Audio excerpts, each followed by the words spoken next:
Hello everyone, and welcome back to the new and improved edition of Games in Gear, where we talk about games both old and new. And as you can see, I spruced up the place a lot. Anyway, we have a great episode for you tonight. About a few months ago, back in May, WayForward has recently released Shantae and the Seven Sirens, the latest in the Shantae series. I have had a chance to play this for the first time, and I have enjoyed every single moment of it, straight till the end. So let me share with you my experience with the game with you all. When I first started playing the game, I was amazed at what I saw. The opening intro played, which featured such great animation style. Rise and shine, don't wanna work, I'd rather play. Shake my hips and whip my hair, it's a new day. Magic won't blow, my heart yells, let's go transform and fly away.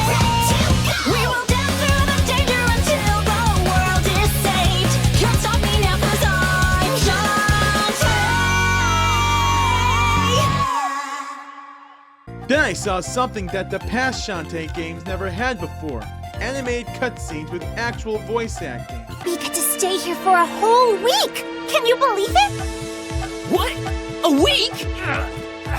You picked enough for a month!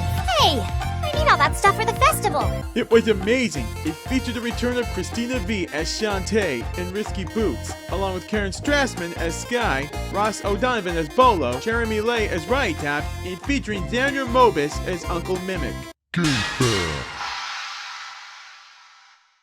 Xander Mobus, who voiced Uncle Mimic in this game, is very well known as the announcer for Super Smash Bros. Ultimate, as well as Super Smash Bros. For the 3DS and Wii U.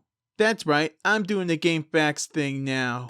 Plus some new characters as well, such as Harmony, who is also voiced by Christina V, Zapple by Erika Ishii, Barra voiced by Laura Stahl, and Plink voiced by Kaylee Mills. Christina V first voiced Shantae in the game Shantae and the Pirate's Case. She is also known for voicing many other characters, as well as directing some games and TV shows as well. A true testament of how great the voice acting is in this game, done by really talented people. Anyway, the game starts with Shantae being invited to a festival to perform in a show featuring other half-genies. It's also worth knowing that Mayor Scuttlebutt does make an appearance in the game, and it's also the first game that doesn't take place in Scuttletown. This is the first Shantae game in which Jake Kaufman wouldn't compose the soundtrack. That will be done by Kentaro Sakamoto. She meets the other half-genies, although one of them seems vaguely familiar, although I can't put my finger on it. But more on that later. So just as the show begins, the lights go off, and all of a sudden, the half-genies aside from Shantae have disappeared. So now she's on a journey to rescue them. And not surprisingly, she encounters Risky Boots along the way. Shocker. What could be the connection be behind all this? Well, let's just wait and see. So as the game progresses, Shantae must battle a group of villains who call themselves the Seven Sirens. They're the ones holding the other half-genies captive, and Shantae must battle 5 of them in order to beat the final boss. Now you're probably wondering why I said 5 instead of 6. A siren!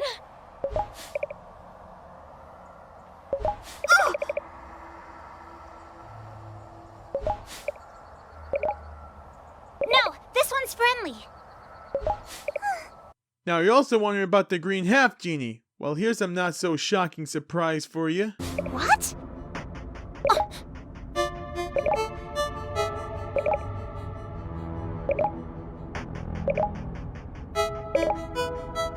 Brody Tops!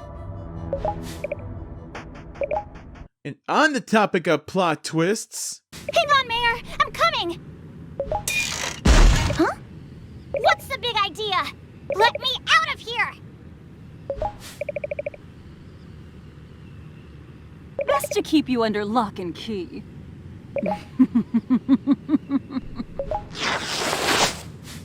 Now that was some I didn't see coming. So now Shantae must battle a final boss to save the world and return the stolen energy. Man, if that isn't grounds for epic, then I don't know what is.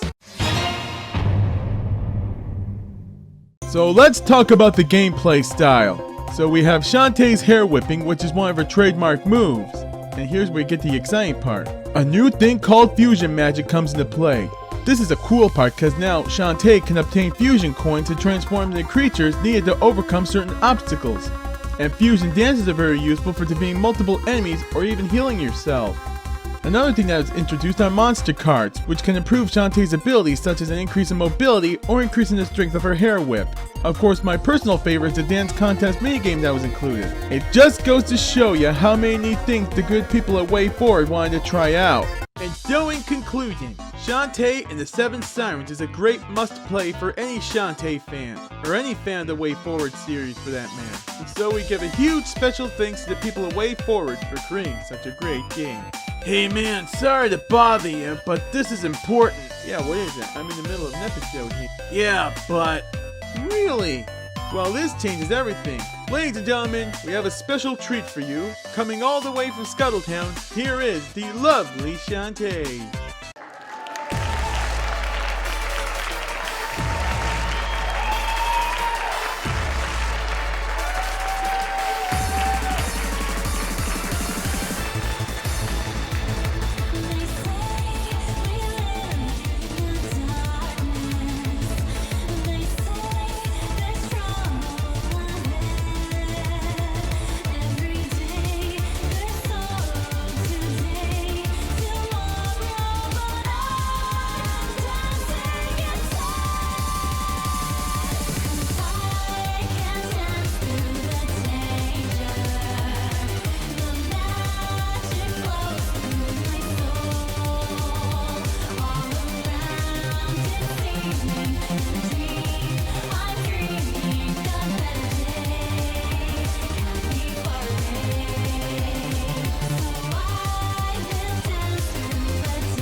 Well, that was such a special performance. Thank you for such an amazing display. And so the show is winding down toward its end. But before we go, let me share with you a game wordplay.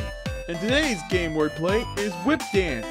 A dance craze which involves dancing and whipping your hair at the same time, like so.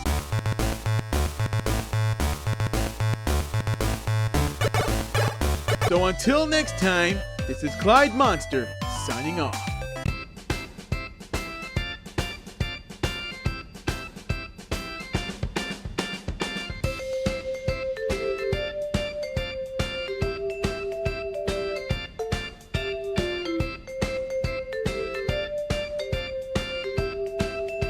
I hope you've enjoyed this week's episode of Games and Gear. To see more new content, click on the subscribe button and click the bell to get the notifications. Also, be sure to follow us on Twitter and Instagram and like us on Facebook. There's more exciting stuff to come, so stick around.